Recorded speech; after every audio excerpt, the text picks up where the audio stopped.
Okay, so hello there, guys, and welcome to Everlasting Summer. This is a game on Steam.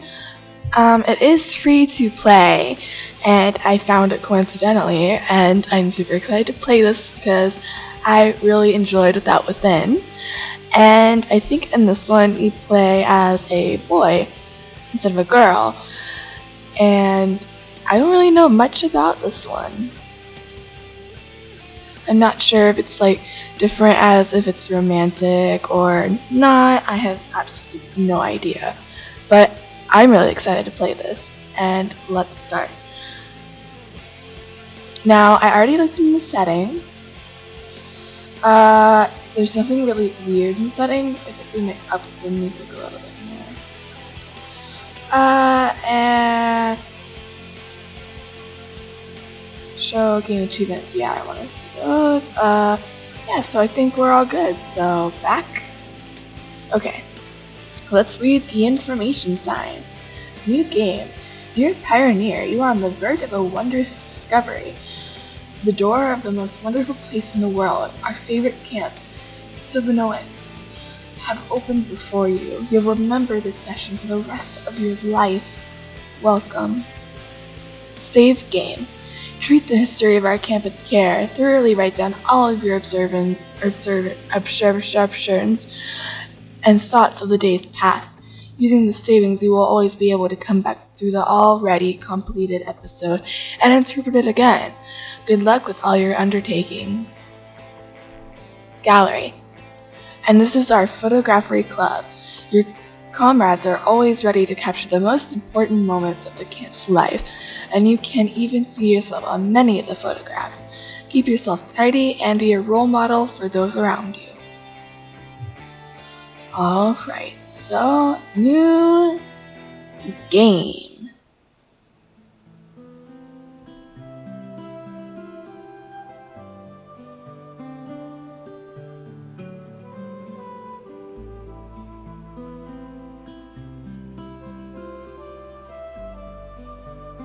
I was having that dream once again.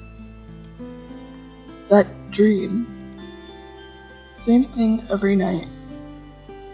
But it's all forgotten in the morning as usual. Maybe it's for the best. Only a glimpse of memory will remain, of gates half opened as if someone was inviting me, with two frozen stone pioneers standing close by. And also, a strange girl. Who keeps asking me? Asking us why?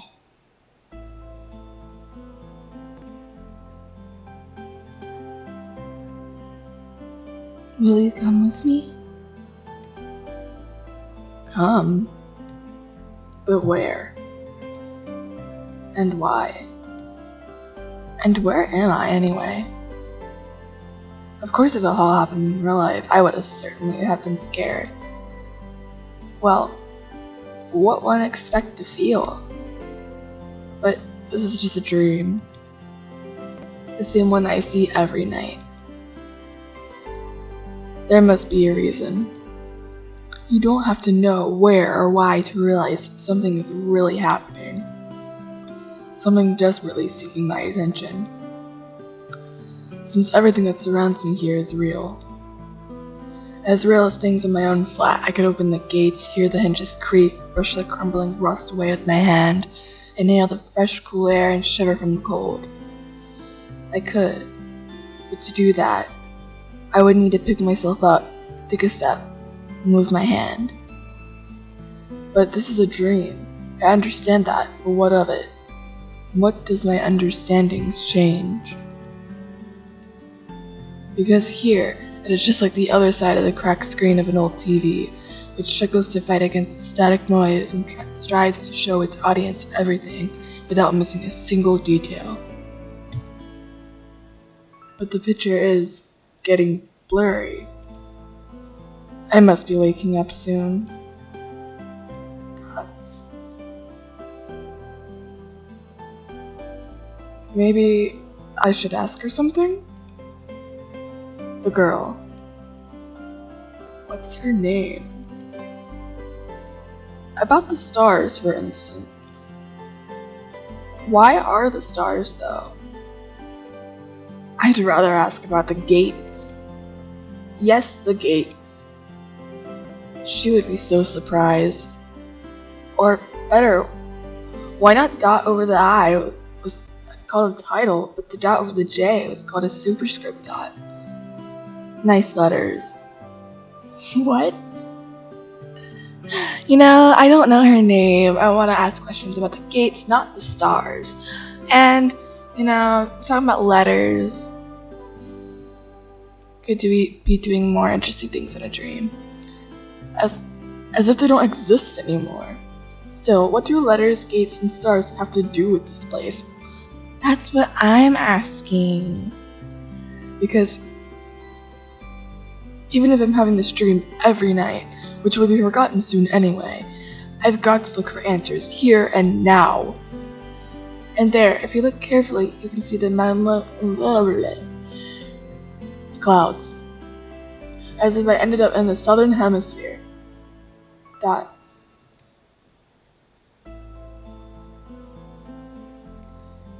In a dream, there are small things that catch your attention. An unnatural color of grass, impossible curves of straight lines, or your own distorted reflection.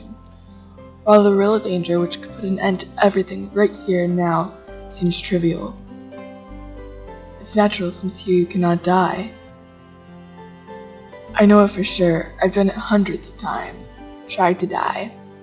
Because I'm suicidal. But if you cannot die, is there a point in living? I should ask the girl. She's a local. She should know. Yes, exactly. I should ask her about the owl, for example. The owl. I saw him too. Whoa, his eyes glowed. Did you guys see that? Well, glue it again. There we go. Yeah. One strange bird it is. Though it doesn't matter. Dots.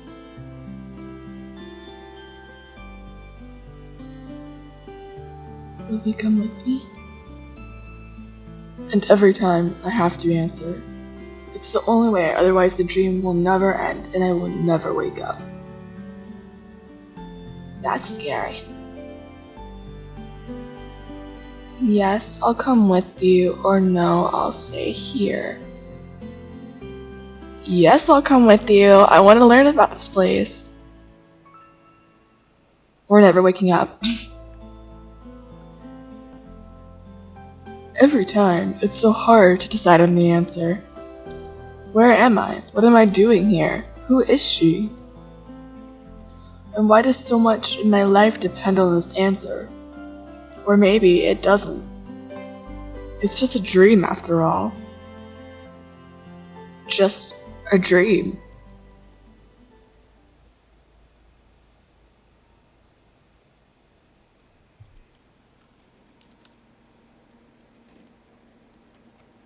Is that a keyboard? Yep. That's a keyboard. Oh, blurry again. Computer! Oh. What? No, wait, I wanna, what? What is this?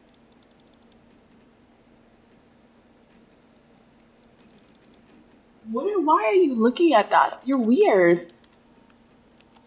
Do you guys, remember this girl? That, Nickelodeon show or whatever? Why are you, what the heck? The computer screen stared at me as if I was alive. It was alive, not me. I am alive.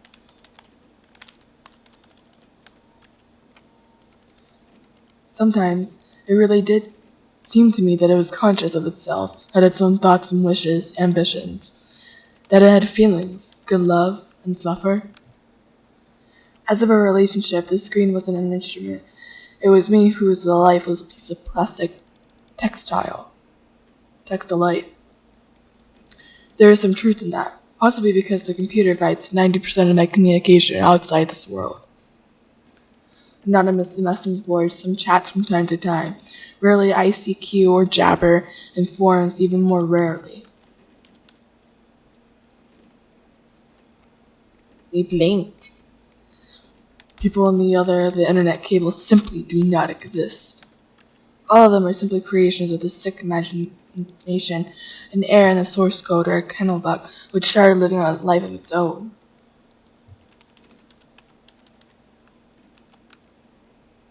Oh? What is that? Oh, it's a ceiling light. Weird.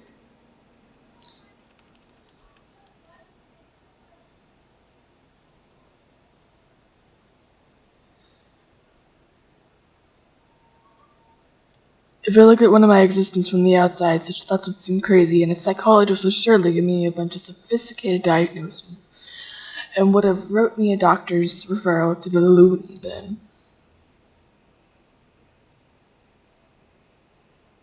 Oh, the light's brighter.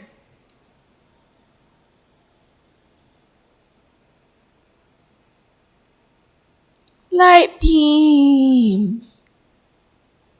A small apartment with no signs of repair or any semblance of order in it, and always the same view of the window and the gray megalophis running somewhere day and night I can't read.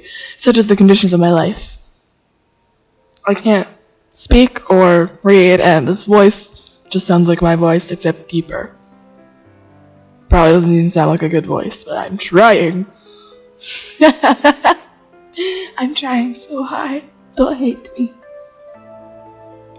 These games are so much fun to play. Well, of course it didn't start out like this. I was born, went to school and finished it like all the others. I was accepted at a university where I spent half the year and half trailing behind and struggling. I drifted through several jobs. Sometimes it was working quite well, sometimes I would even get decent money for it. But it all felt like it was not mine, as if taken from another man's biography. I wasn't living life to the fullest. It was looping over and over in monotonous circles, like in a movie, Groundhog Day. I don't know if I've seen that movie. Have you guys seen that movie?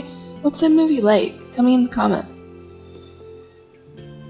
It's just that I had no choice in how to spend my day. And every day repeated itself, the same vicious spiral.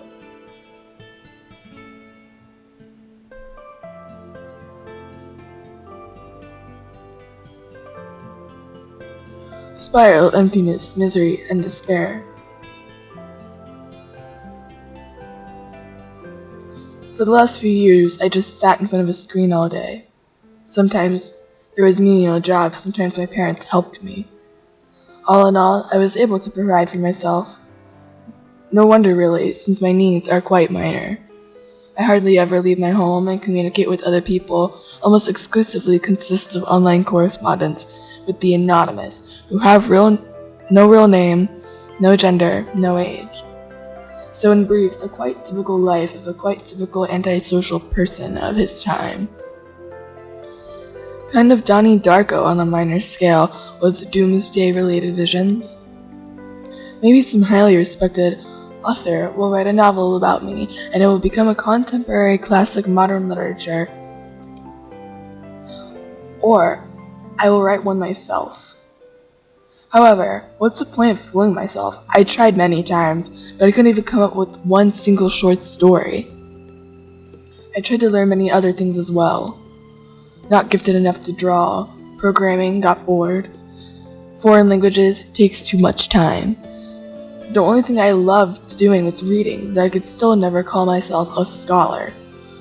Perhaps I was an ace at watching anime and a grandmaster of lame internet jokes. If I were to get paid for it, I would probably be a happier person and a richer person too, but I doubt it would fill the hole inside of me. Ooh, so pretty. Today was another typical day of typical failure, typical life. And today is the day where I have to go to my own university reunion. Frankly speaking, I really didn't want to. What's the point? The time I spent with them was so short. However, I was persuaded by a friend, my former university mate, and one of the few who I kept in touch with, other through the internet.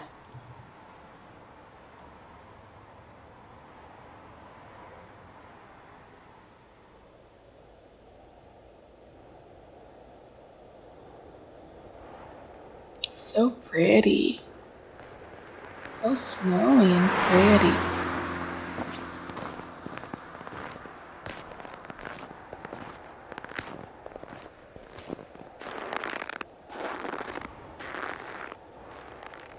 We have to walk to our university thing. We're kind of scary looking, not gonna lie.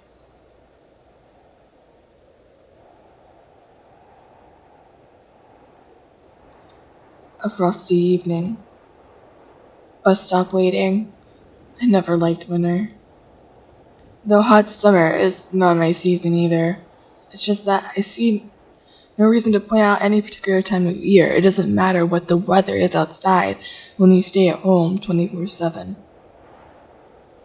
Oh my gosh, this person's so depressing. Oh, sorry, I bumped into you. This person's so depressing. Man, this is gonna make me rethink. This is gonna be the type of game that makes me rethink everything I do in my life, and then make me feel like a really lame person.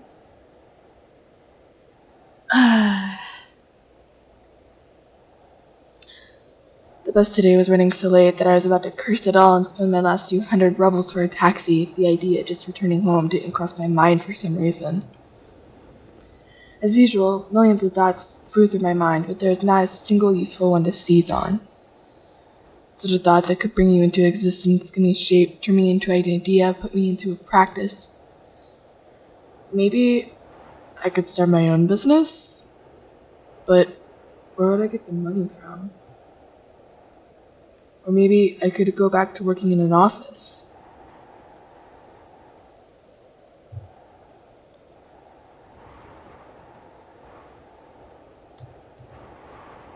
No way. Maybe I should try freelancing? But what skills do I have and who would want me after all?